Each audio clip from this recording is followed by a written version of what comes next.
الحمد لله رب العالمين وصلى الله وسلم على نبينا محمد. magacay waa maxamed maxamuud axmed agaasimo isbitaalka kaamil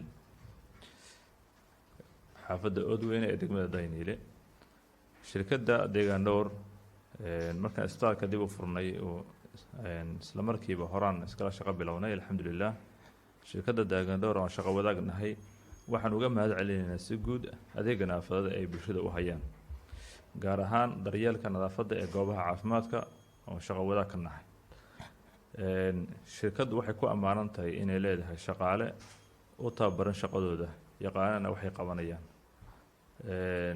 sidoo kale shirkaddu iyadoo adeegsanaysa shaqaalahaas tababaran waxay ku caawisaa kuna kaalmaysaa oo qayb ka qaata nadaafadda wanaagsan ay noo hayso. haddaan nahay isbitaalka kaamil waxaa ka mid ah qalabka ay ugu talagaleen nadaafaddaas. haddaan nahay isbitaalka kaamil faa'iidada aan ku qabno adeega nadaafadeed ee shirkadda deegaan dhowr ay noo qabato waxay tahay inay boos weyn oo lafdhabar u ah hawsha isbitaalka nadaafadda iyo muuqaalkiisa inay naga xigsatay booskeedana buuxisay alxamdulillaah. goobaha caafimaadkana sida ka warhaysan xagga nadaafadda marka laga hadlayo xasaasi bay yihiin in aad looga warhayo xil walbana la hagaajiyo nadaafadooda. sida aad ka arkaysaan muuqaalkana waad aragtaan isbitaalka quruxdiisa iyo muuqaalkiisa.